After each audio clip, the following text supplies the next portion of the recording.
Hello everyone, you're welcome to The Inside. I am Bable Jonathan.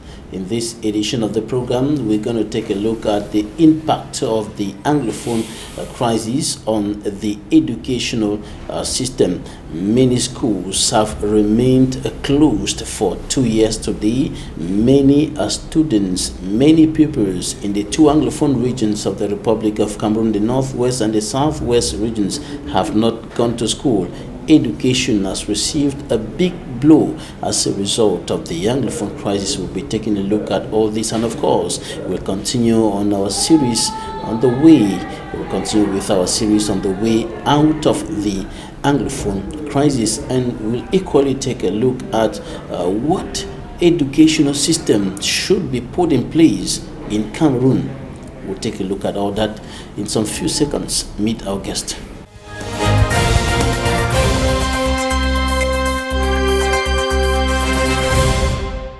Thanks for joining us on this edition of the program. Our guest, Dr. NGWANYAM, is a medical doctor by profession. He's an educationist, a politician. He's the founder and chief executive officer of the St. Louis Clinic and University Institute, Bamenda and Douala. Dr. Nick, you're welcome to the program. Thank you very much, Jonathan. Thanks. It's a pleasure to be with you.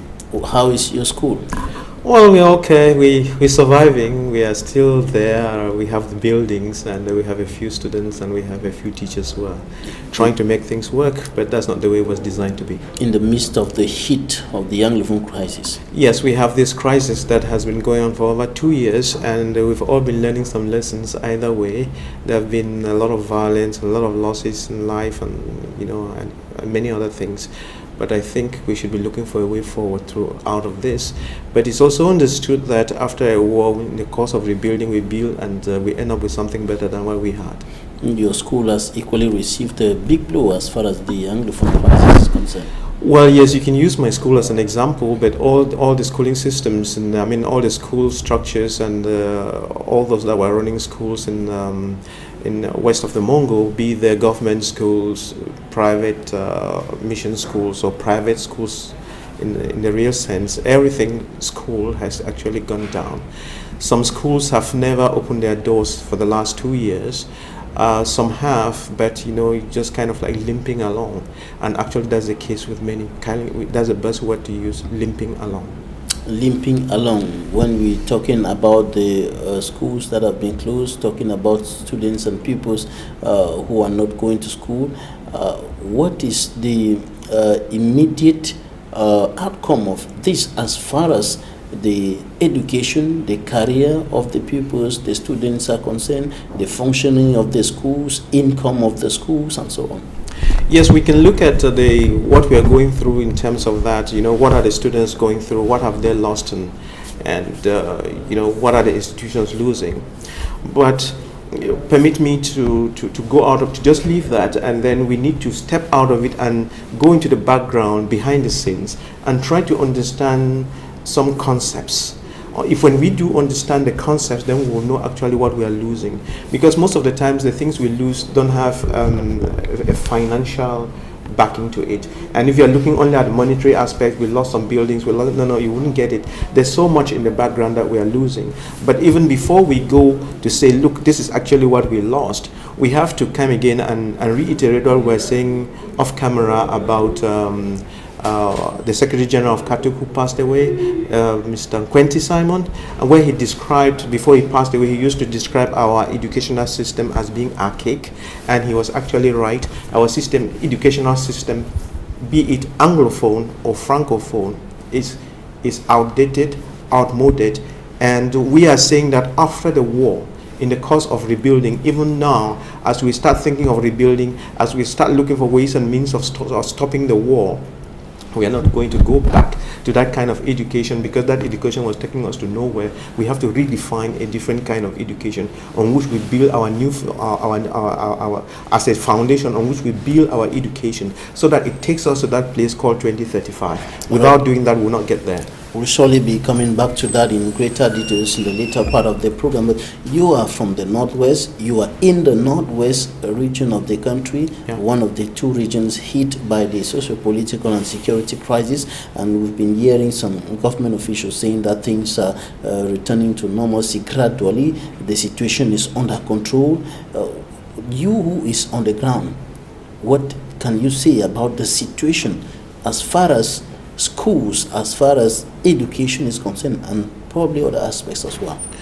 When someone says things are returning to normalcy, we need to hold him by his throat. Let him explain to us, what he means by using that word normalcy. Because we kind of like use a lot of words, but when we are taken to task, we can't define them. When someone says, for instance, we have democracy, we need to understand what he means by democracy. Someone says we have freedom. What does he mean when he says we have freedom? So a lot of people use lots of words, but when you take them to task, the definition will not match what you think or what they intended to say. And they would use some words. You use some words. Are you using the words to deceive the public? Are you using the words to actually convey the truth? But the bottom line is, when we use words and we're using them to convey a certain truth, and there are not two truths, there's only one truth, that's when it has meaning. So to say that... Is the situation under control, as government says? Well, a situation cannot be under control and people are dying every day.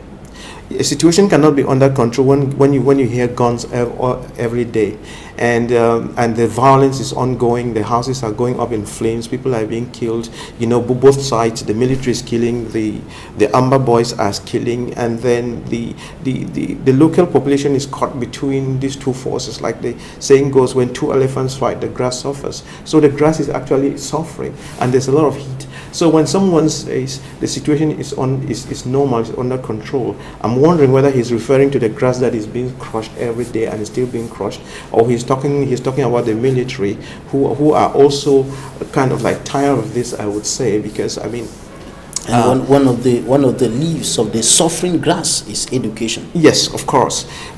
When we are talking about that grass is suffering in every aspect.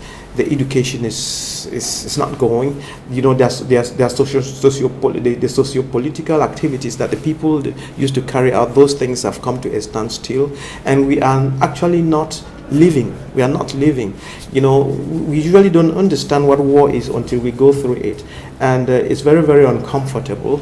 And you would understand too that a lot of armed groups have come up, which are terrorizing the community. There used to be these two groups, the government forces and the forces so-called the Amber. And then there are lots of shades of the Amber. Probably sometimes we can even talk of three groups of Amber. You don't know who is who. And then, there's a lot of people who have just taken upon themselves, especially the scammers, those that used to scam. They now, use the internet or telephones, begin to call people and say, I'm general this, I'm general that, give me money, or this will happen to you, and so on. So actually, the population is being harassed. So to say that things have come back to normal, someone needs to tell me what they mean by normal. And children who have not been going to school for over 2 years today, yes, those children who have not been going to school for over 2 years, their minds have been switched back to something that is very ugly. Many of them are on drugs. Many of them don't have a sense of direction anymore. The girls are getting pregnant. The boys are joining, I don't know what kind of groups. And then things fall apart. The center can no longer hold. The family cohesion is decaying. And, a sense of, there's really this sense of decay that is going to take a long time to correct. And this setback on education can completely change the trend of their lives, can completely change their destiny. That's correct, because you start to groom your children up and you give them a sense of direction, a sense of focus. And when the children are young and you are molding them up, they can listen to you, go to school, listen to the teacher, make good use of their time, and then they mold up into adults. In fact, we need to continue to discipline ourselves all our lives, and especially when we are still very young and the values are not yet inculcated in us. That discipline has to be an everyday thing, and you must be on the right path. But when children lose that sense of discipline. There's no moral authority over them again, and they have 24 hours to themselves and the devil. Then the devil gives them a lot of work to do, and after that we are going to have a lot of broken calabashes that we cannot mend. And some of the students were kidnapped by unidentified gunmen. The government said the kidnappers were the pro-independence fighters, and about 80 of them were kidnapped from PSS Gwen, and just recently more than 10 were kidnapped in the Lord's Bilingual Secondary School, Kumba. Yes, it's very unfortunate with these incidences of kidnapping left forward center. But again, who is kidnapping, we don't know. If you are wise, it's better to say you don't know, because you can't tell who is actually kidnapping. I told you that the evil comes in all shades of gray. And so if you say it's this person, is that one who killed. And you know, both sides have been trading a lot of accusations and insults and things. So at the end of the day, nobody knows who is doing what. But the bottom line is that we are suffering, and this thing just ought to stop. The functioning of schools, where can we situate it in terms of percentage? 20%? They put it at 15%, 20%, I might say. Yeah, because even when people go to school, the few that even go to the schools that are open, they sit with one butt on the bench and one leg out of the classroom. And if you are thinking of schools that are even functioning, but are probably only in the urban areas like Bamenda, and even in Bamenda it's not all, but in all the villages, most things are closed and shut down. And definitely this has an impact on the performance of the students, on the quality of education they are receiving, for those who are still managing to go to school. Yes. You know that in statistics you always have if you have 100 children, even if they didn't go to school, about 20 of them would make it. That's on their own, even if they were not taught. If they sit down and learn, they would make it about 20% or slightly less than 20%. The outliers, so to speak, the very intelligent ones. But when you are talking about success, or when you are measuring success and things, it's not about looking at the very bright ones. You are looking at the average population of students, that those students who are not very sharp, that you can carry, not the very bad ones, but that bunch of average students, there are about 60% of them. How many of those are you able to pull them along and put them on their feet? If you fail to pull those ones and put them on their feet, you failed.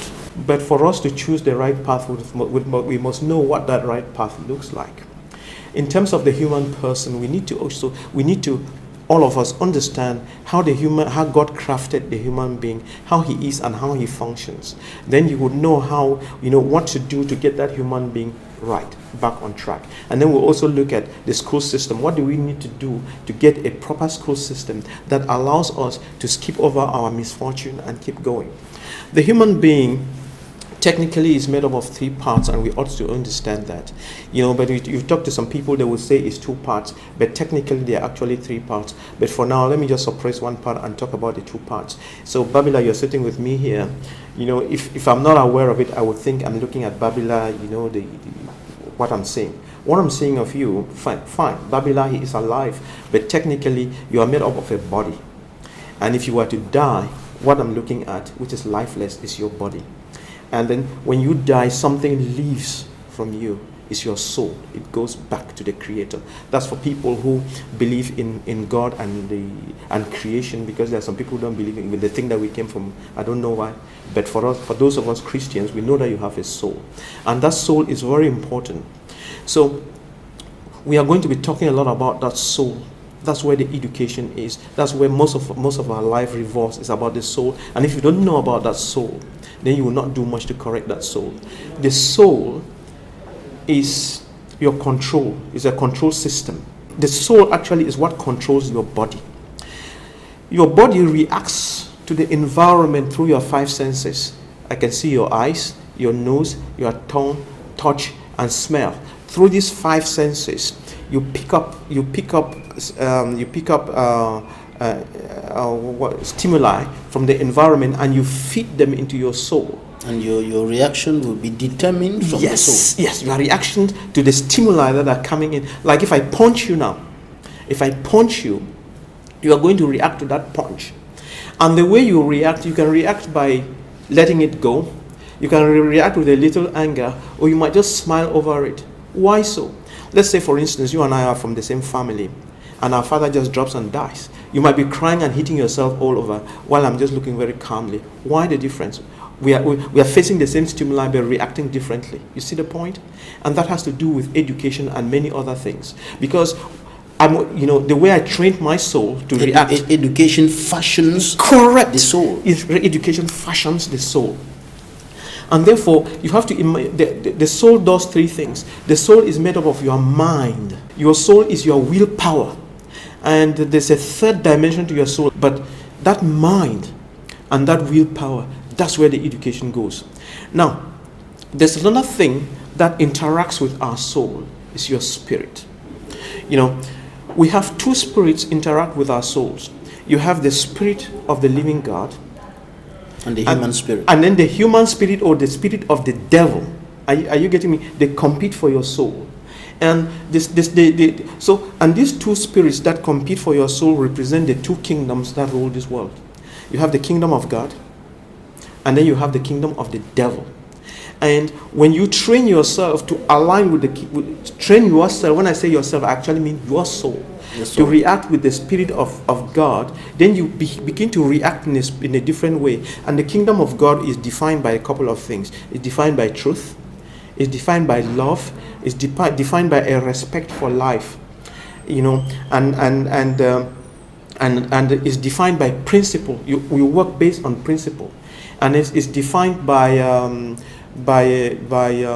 so.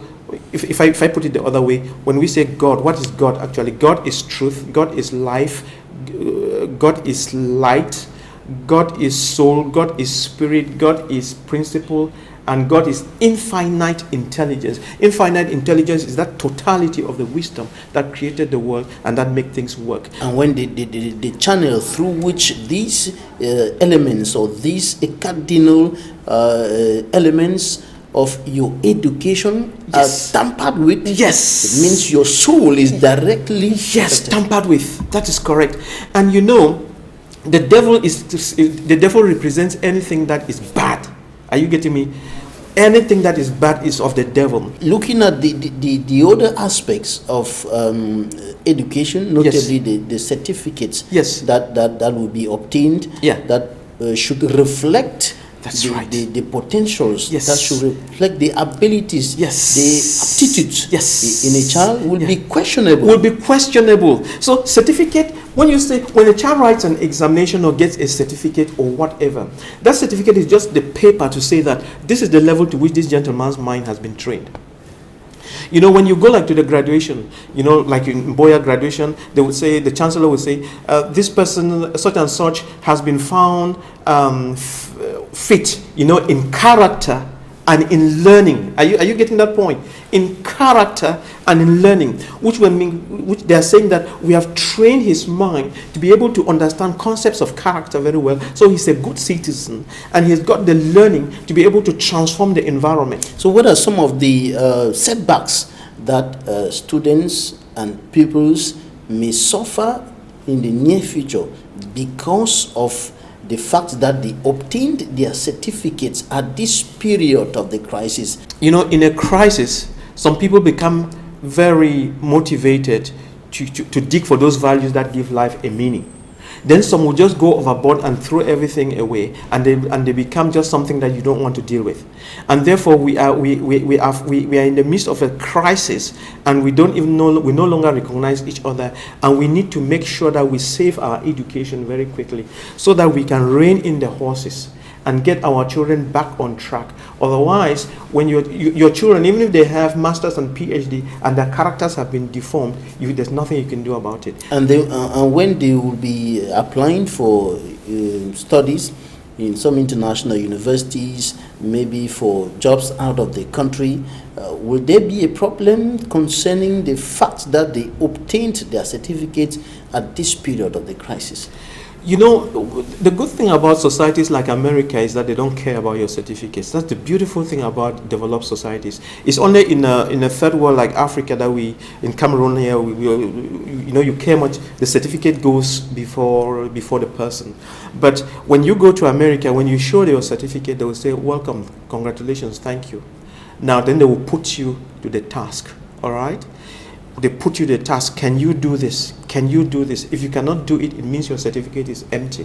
So you could have any certificate, but if you cannot solve a problem, the certificate means nothing. A certificate is just a paper.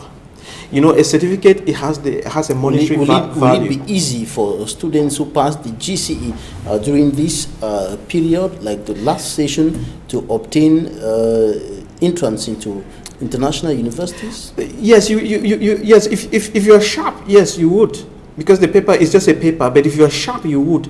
But if you cut some corners and just got the certificate, well, sooner or later down the line, they would realize that you're a fake. Because technically, a paper just says that this is who you are. But if the paper is saying this is who you are and you don't have that intrinsic values, people would tell the difference. So it's like I could take a doctor's white jacket and put it on you and give you a stethoscope and you hang it on here, and on television you look like a medical doctor.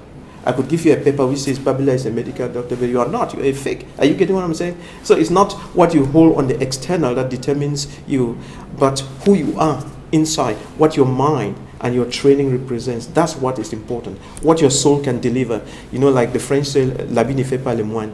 That's to say, the dressing doesn't make for a monk. All right, Dr. Nick NGWANYAM, we're going to take a look at what the newspapers reported this week, the press review by For Me Armstrong Sander. And when we come back, we'll continue with our series on the way out of the Anglophone crisis. Stay with us.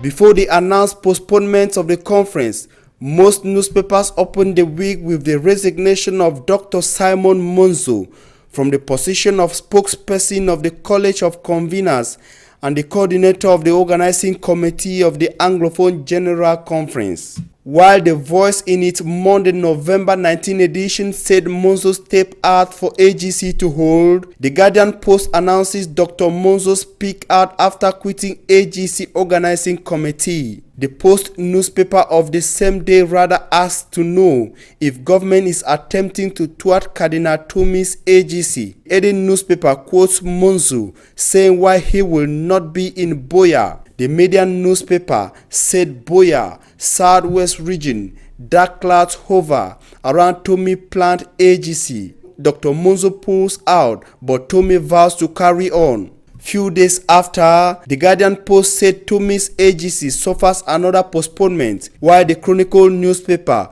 reported Tomi-led Anglophone General Conference postponed again. The Info newspaper on its November 21st edition said government's suspicious silence triggers another postponement. The Sun newspaper on the same day carried the headline, UN backs AGC but one broad-based representation. The Horizon of November 20th say Fomonyo calls for fresh presidential polls for legitimacy's sake, while the Guardian Post presented Dr. Fomonyo's pertinent proposal to resolve crises in the northwest and southwest regions. The Guardian Post in one of its editions says after PSS Nkwen, another mass kidnap in Komba School, and the Star newspaper reported on the kidnap of 2 University of Boya lecturers. Other issues like an eminent cabinet shakeup in Cameroun and the 2019 finance law also made headlines in the Median and the Post newspapers.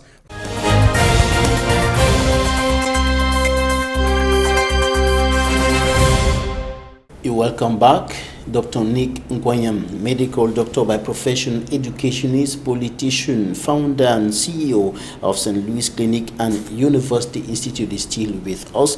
Doctor, if you were to be asked the question today, where is the door out of this crisis? What would you say? The door out of this crisis, to even try to understand the door out of this crisis, let us say one or two things, just a quick one.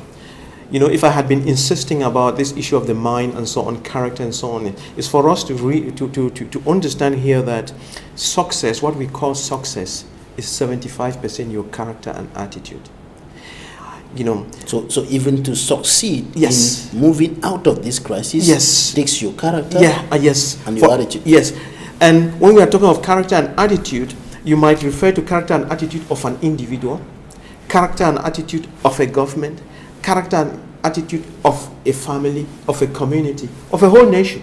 You know, a nation has got character, a certain character.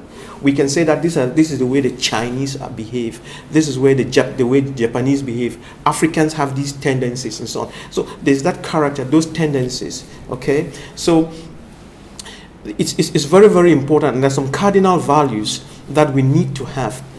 There is no way we are going to solve the problems in this nation if we don't value truth. Truth is very, very important. And you know, you've heard statements like, there can be no peace without justice. You've heard that. And I meditated a lot on that concept, and I realized that something was missing from that formula. Yes, there is no peace without justice. It's true, but it's just half of the statement and half of the concept. Something is missing. You can say that there is no peace without truth. Then it becomes complete. There is no peace without truth. Because justice is a component of truth. Correct. Justice is a process of establishing truth. Are you getting what I'm saying? Justice in itself is a process of establishing truth. And peace on its own does not exist. That's something we need to understand. Peace does not exist in nature. Peace is an outcome of a process. So if you want peace, you cultivate it. So if you want groundnuts, go out into the field, till your farm, and cultivate groundnuts. Then you will harvest groundnuts. You cannot sit in your house without cultivating the field and planting groundnuts and expect to harvest groundnuts. That's just the way it works. So are you saying that the beginning of the solution, or the solution starts with a change of character and attitude at individual levels and at the level of the government, state, everybody? Because if we keep on telling lies and shifting blames and so on and not facing that truth, we will never get there. So this is it. And I just give me 2 minutes. Let me explain this so we know how important it is. It's about going down to the roots. You know the eucalyptus tree. If you cut a eucalyptus tree, it's going to sprout again, right? Because it doesn't matter how many times you cut it, it's going to sprout. So if you want to kill a eucalyptus tree, what you do is you go down to the roots. So if you want to understand something, go down to the roots. If you want to solve a problem, go down to the roots. And the problems of Cameroon... And the roots here concerning the Anglophone crisis... Yes, the roots here concerning... referring to what? No, I'm not talking about the 1961. No, that's not what... Let's look at it this way. One of the problems that are plaguing the whole nation called Cameroon and many other African countries, what are the problems that are plaguing mankind? If I have a problem with you, Babila, and I don't address the problem in truth and in love, it will never be solved. You understand? So we must have that common ground of truth and love. Then when we establish that common ground of truth and love, then trust comes in. And then we can begin to keep each other's words. We can begin to say, okay, this is where the boundary stone is supposed to be. And then tomorrow, don't move that boundary stone. But if you are a kind of person who keeps moving the goalpost, there's no trust, and therefore we'll never have peace. So we are not going to have any solution to the Anglophone problem if we don't have truth, if we don't understand what truth is, if we don't understand what genuine love is, and if we don't understand how we get peace. And then what we call joy is a process of all these things. So that is the fundamental issue. Do we respect truth in this nation? Do we speak truth? Do we think truth? Who are you inviting to speak the truth and to love? Who? No, everybody, every Cameroonian. Truth is not a reserve for some people. Every Cameroonian is supposed to be truthful. And what is truth? What is peace again? And what is justice? If I said, if people could just understand this and we work on these principles, we'll come out of this nonsense. But if we don't, we keep spinning around in circles. And truth is not a preserve of the government. Truth is not a preserve of big people. Truth is not a preserve of small people. Truth is not a preserve of the church. Truth is the preserve of humanity. The human person who lives and fears God has truth. So if you don't fear God, there's no truth in you, because the truth is a component of God. A moment ago I said, God is truth, life, love, principle, soul, spirit, and infinite intelligence. So to actually understand truth and use it, to actually understand how love works and use it, to understand life. When you understand life, then you don't take away life. If you are going to kill somebody, know that you're killing God, and you pay for it. So we need to understand this thing. And if you live without the fear of God, you can never come out of problems. Are you saying that all the calls for dialogue, inclusive dialogue, demilitarization, and of course the release of those who are being detained today will not solve the problem without truth? Yeah, those things will not solve the problem without truth. So when you what will push you to do this or do that is when you accept truth. When you begin to accept truth, then nobody has to push you to say that dialogue is the way forward. It's truth in love. What is it that you want?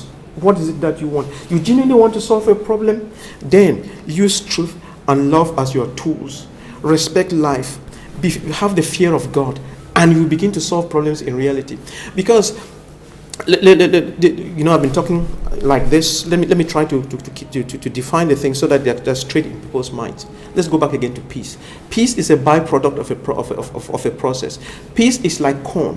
If I take corn, or let's say this studio is full of corn, Babila, and I say, give me nkende. You know that thing we call in pidgin nkende? It is a chaff that you obtain after sieving. You take your corn to the machine, you grind it up, then you sieve it. Then what is left in the sieve, trapped in the sieve, is the chaff, which we call in pidgin kende.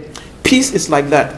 So if this place was full of bags of corn and I say give me kende, you cannot give me kende. And to give me kende, you must go through the process. Take the corn, grind it, sieve it, and say, Nick, here's the chaff. And that's your peace. Are you getting what I'm saying? So peace is not something you can decree.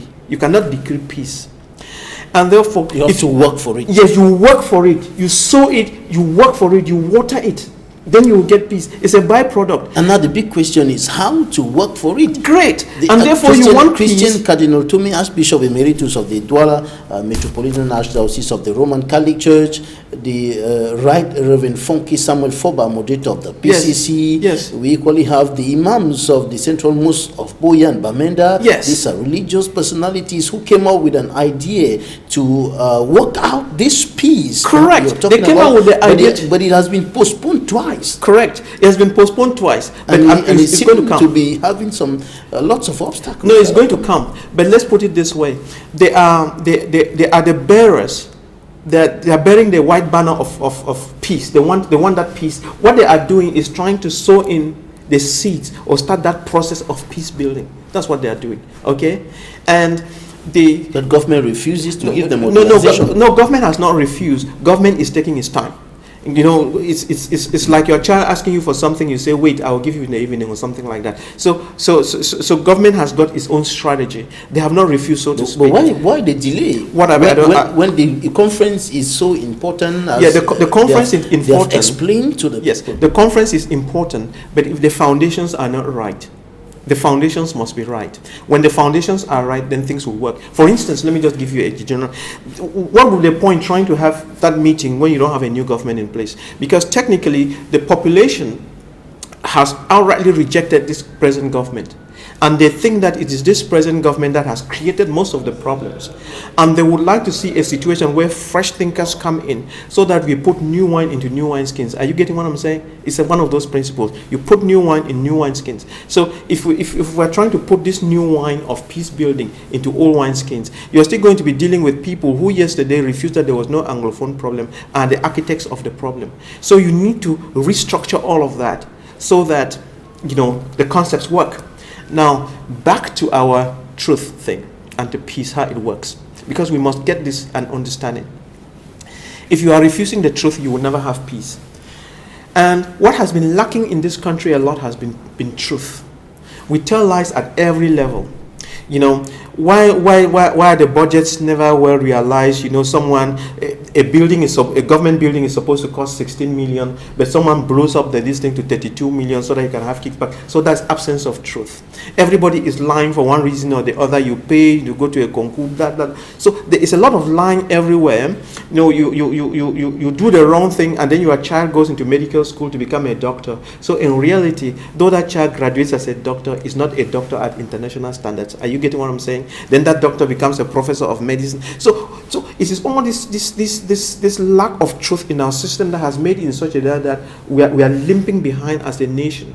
We are not amongst the best nations. We are limping behind because there's absence of truth in everything that we do. Until we as a people begin to work according to truth, we will not get very far, because truth is a principle that comes from, it's a natural principle. And then, you know, there's this statement in the Bible, the truth shall set you free. The truth shall set you free.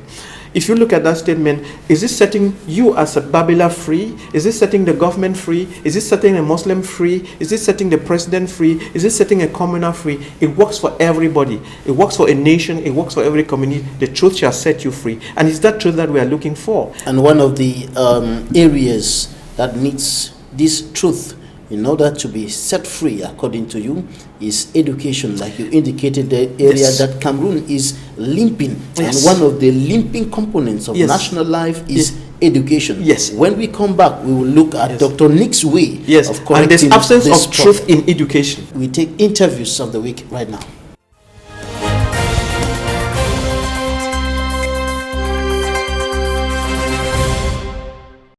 The head of state instructed those young fellows that has been misguided to drop their guns and come back to the normal life. The process of welcoming them is ongoing. But those that will continue to challenge the state, our security, and foremost the population, are going to be treated accordingly. I will like therefore to seize the opportunity that is given to me today to congratulate the head of our forces here present, the staff, the soldiers, and also the population, because they couldn't have succeeded in doing what we are observing today without the collaboration of the population. We know that we are living in trying times. We also know that each day our people are dying, and this calls for the government to act fast with a written response which will enable us to reconvene. We cannot outrightly say the government is reluctant in giving a response. The government has a lot in its hands, and we do not know what is in the mind of the government. But all we can state here clearly is that we have not received a written response from the government. We do not find any real or a challenging somebody who is an obstacle to the convening of this conference. We don't have that. We are not also playing with words that the government has not approved. There is freedom, that is the fact that the government is silent gives us approval. We are not politicians. We are a religious body. The fact that the government is silent, has not given a written response, we cannot quite state whether they are in for it or out of it. But we thought that as a people who are out for peace, we want a situation where everybody is involved. And if the government gives his go-ahead, it's an indication that government is also part of what we are doing. If the permission were given, should we have been ready for tomorrow? Of course. The work is not done by us. It's done, will be done by those who will be in Buea. Because we have only just two questions. What are the causes of the problem? What solutions? And we go away into small groups to reflect on that and come and put together. And then we continue to Yaoundé to see the president, those who would have been chosen, to say, these are the grievances, these are the propositions. Because the problem of the Anglophones is a national problem. It's not only there, because we are still a whole. And if a part of a whole is not well, the whole is not well. If you are finding a peaceful solution, it starts gradually. And the communals felt that as the religious leaders, they owe a duty to their people to ensure that they start finding a solution. And the solution might just begin from the conference. But equally also is to see how we do a stock taking of our relationship in this entity called Cameroon. Let us make an assessment of our 57-year relationship, and also to address the 2 or 3 years since October 2016, how far we've gone, what have we achieved, how can we re-strategize, to continue the struggle, but while ensuring that our people are not killed, we find a solution to the humanitarian catastrophe, and we see how we can fight to release those who are in jail.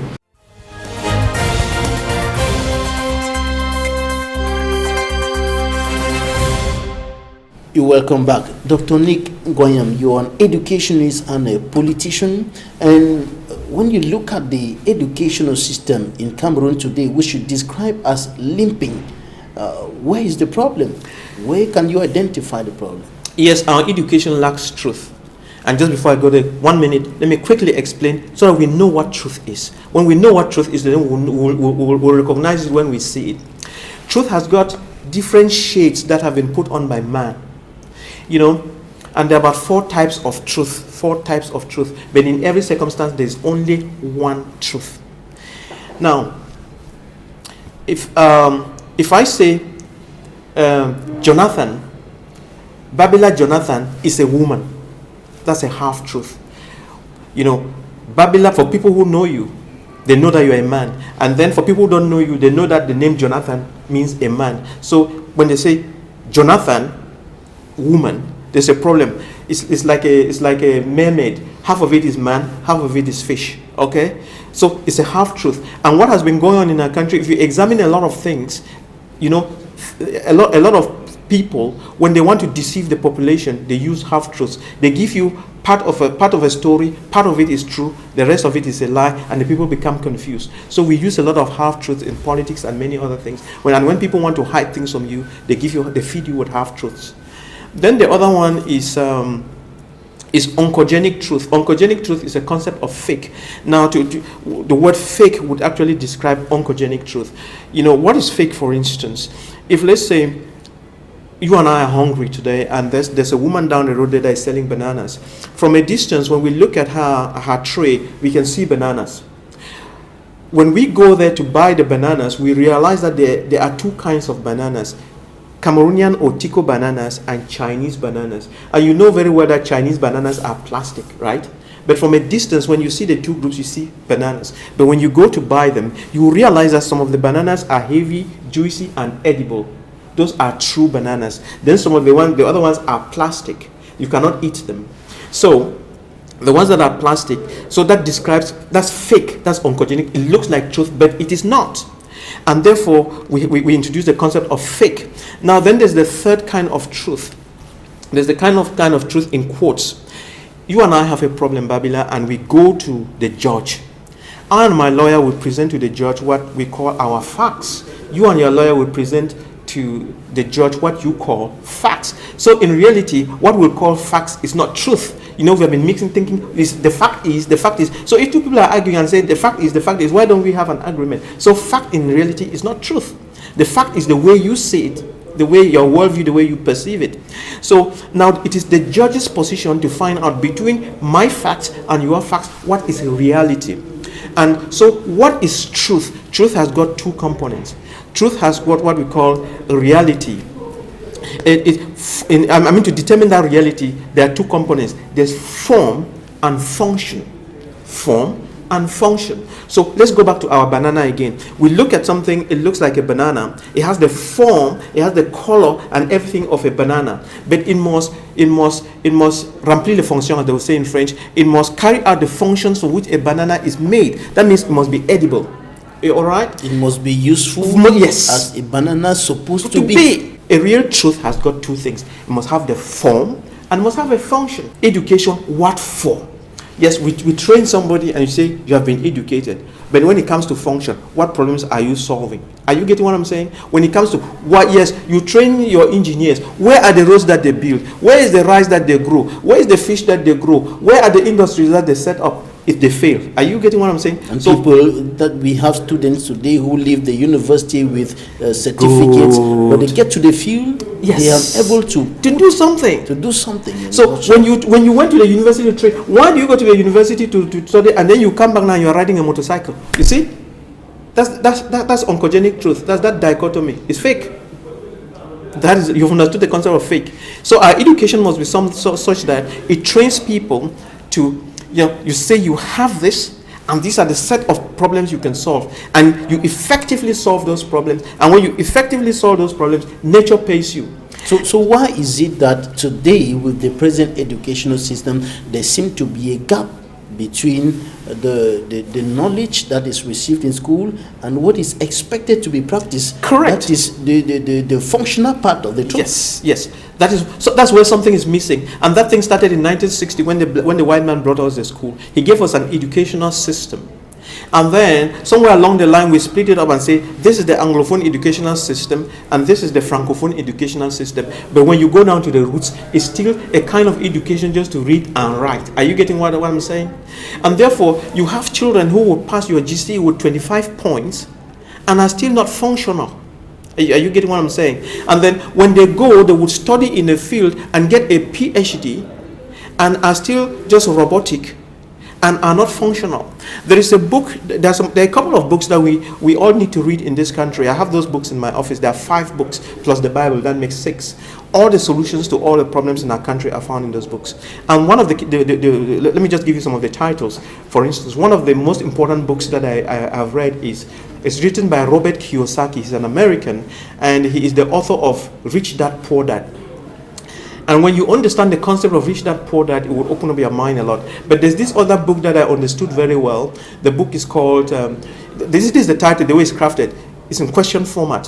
Why is it that A students work for C students and B students work for the government? If you can understand the reasoning behind that and how those things work, then you will not have any trouble trying to understand when I say that our education is not good. An A student would be like those kind of children who leave Sacred Heart with 25 points, 20 points, and so on. In life, do your research. Find out where are they? What are they doing? What are they up to? So you would have seen those A students, they go and study accounting and come and work for Par Guarantee. Are you getting me? It's accounting and so on, become lawyers and this, that. But why can they not produce things? Why are they finding it so difficult to come up with enterprises and produce things that can create jobs for other people? So A students, in as much as they are bright, they are limited in scope. They are limited in their abilities and so on. And we need to correct that. Who is a C student? A C student by reality is that kind of a student who graduates with, let's say, about 10 points at the GCE. But there is something about that C student that we need to appreciate. It's a kind of student who has been failing in life. He fails, then he goes back and tries again. Then he develops his resistant muscle. Are you getting what I'm saying? Then he fails and so on. Those kind of people, they are used to taking risk, failing, and starting again and not being discouraged. And those are the kind of people who succeed in life. Those are the people who take risks. Those are the people who will go to a bank and take a loan and do something. And if you tell them they will fail, they will say, and so what? I'm used to failing and getting up. So they are not frightened by failure. And B students are people who just want to just go and have a civil service job and just hide there and take their salaries. So if the educational system in Cameroon today, the 2 subsystems are not good, as you say, what educational system should be put in place? Let's say this is not for debate. Whether you can argue from morning to evening about the Anglophone subsystem. Oh, we like it so much, blah blah blah. I'm telling you that though you like it, it's not what we need now. It's not the education of 2018. We long past that. And then the Francophone subsystem. It might be this, might be bad. Just put all those away. Then, since we don't know what education is, let's look for people who are succeeding so that they will tell us and show us what it is. And the countries that are succeeding top in the world are Finland and South Korea. And I would like to tell you that Finland and South Korea, they beat America, they beat Germany, and they beat France. Okay, so if you didn't know. So the question is, what is it there? How are they training their children? If you took our African children and went and, who are still babies, and just went and put them in Finland and put them in South Korea, after they are done with the training, they come to Cameroon, you will not recognize them because they would have been shaped and taught, their minds would have been programmed differently. It's about programming the youth. So what programs do we have to put here to program our youth so that they are as good, so that they are as productive? We need to go and find out what the Finnish are doing in their country, in their educational programs from nursery school, primary school, secondary school, and university, how they guide their children, what they do with their children. And for starters, I want to tell you, there's something we do in Cameroon where we think that when a child is not good, they should go and be a teacher. You know that a child is not good. Go to technical school. Yeah, they should go to technical school. A child is not good. They should go. No. There, to be a teacher, you would have probably read in social media that President Angela Merkel in Germany was giving a lot of incentive to their teachers.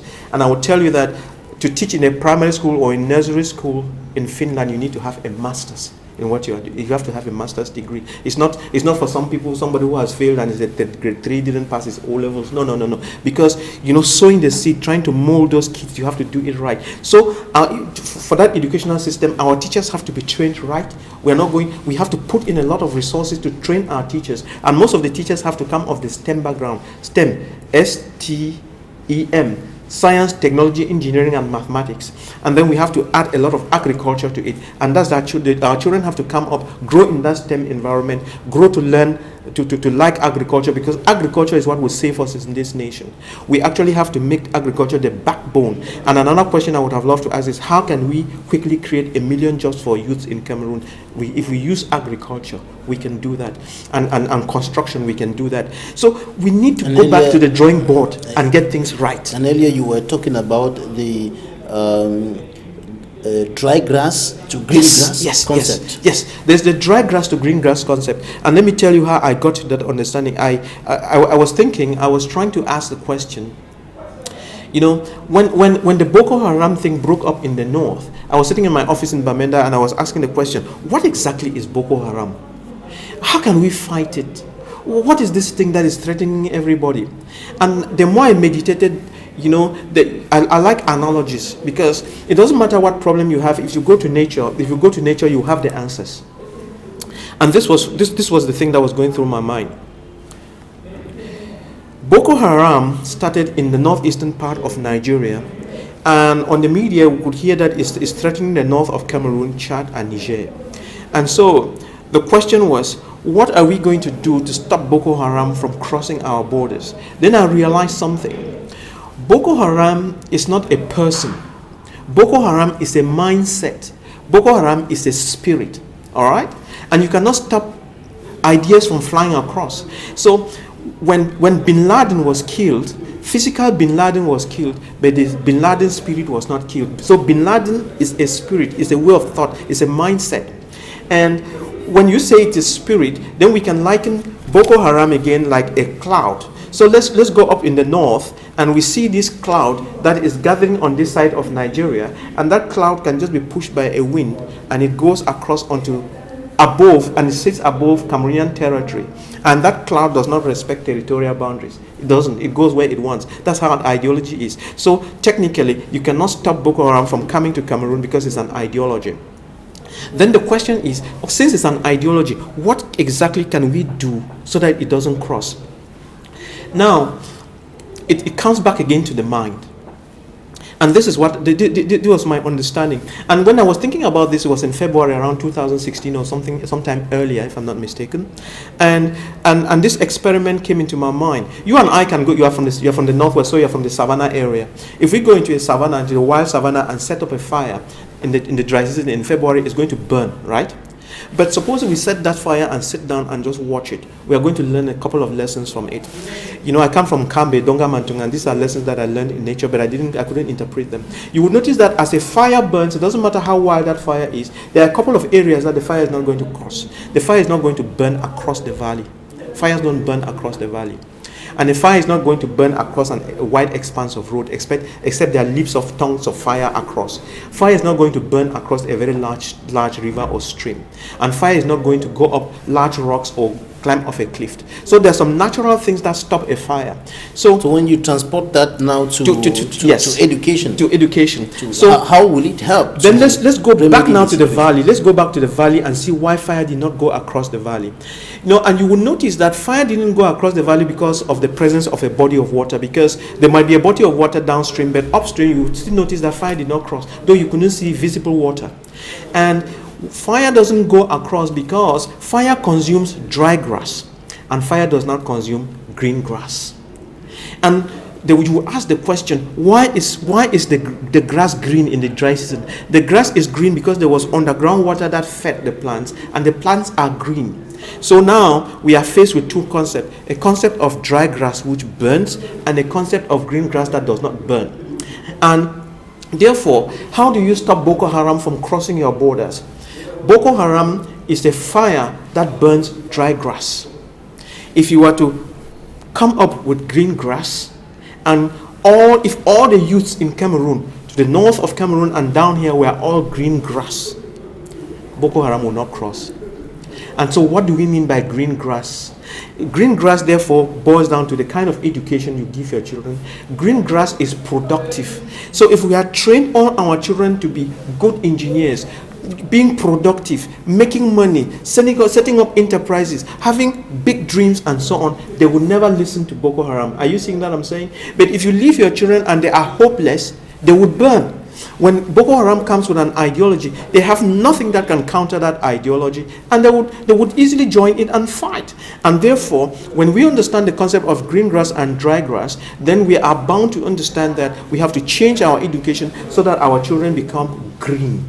Because in as much as we are talking of Anglophone problems, Boko Haram problems, Cooper the Road problems, and problems of 2008, is a concept of dry grass. How can we do in Cameroon to change our children to become green and productive? And that is settled with education. And that education, therefore, must be changed so that it's an education that is based on science, technology, engineering, and mathematics, being productive, so our industries can pick up, so that we can be able to add value to our systems. It's very important. Training should be matched with the practical part of it. Yes, training must be matched with the practical part of it. Each time you see Chinese working on our roads, that tells you that our children are not trained. So Chinese are working on our roads. Ask yourself the question, how many Cameroonians are working on Chinese roads? And why can our own children not go and work there? It's because we don't have capacity.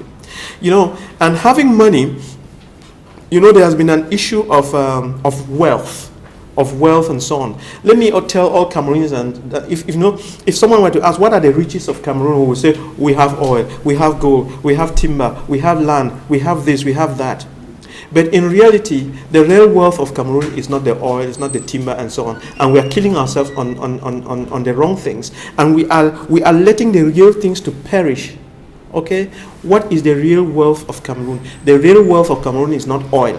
The real wealth of Cameroon is the youth, is the children, is the people of Cameroon. And we need to train them to become productive. When you train your children to become productive, then you have real wealth. For instance, you know, I had a friend whose father was very wealthy, and he had a son who was studying with me, and this son of his left in Form 5 to go and manage the father's wealth. When the father died, there was no more wealth to manage. He has squandered everything, and he even pulled out seats from the hotel of their toilets and sold, because the child was not well prepared. So even though the father had money, the child was not prepared. Okay, so it dwindled to nothing, and that's what we are suffering in Cameroon. Until you train your children to do it themselves, do it yourself, DIY concept, until our children have the capacity to add wealth and create wealth and make things themselves, it doesn't matter how much wealth we have, it's useless. doing things right. Yes. Thanks, Dr. Nick NGWANYAM. You're a medical doctor by profession. You are an educationist and a politician, founder and chief executive officer of the St. Louis Clinic and University Institute. Thanks so much for coming. Thank you very much, and I just hope that peace returns to our country. Again, I said we're not going to have peace if we don't love each other, if we don't seek that truth and keep to the truth, if we refuse to serve, and if we don't respect each other. So there must be truth, love, service, and respect. Then we'll be okay. Thanks, Dr. Nick. Thanks, ladies and gentlemen, for staying with us in this edition of the program. Take the appointment for next Sunday. Another edition will be coming up. Stay with us.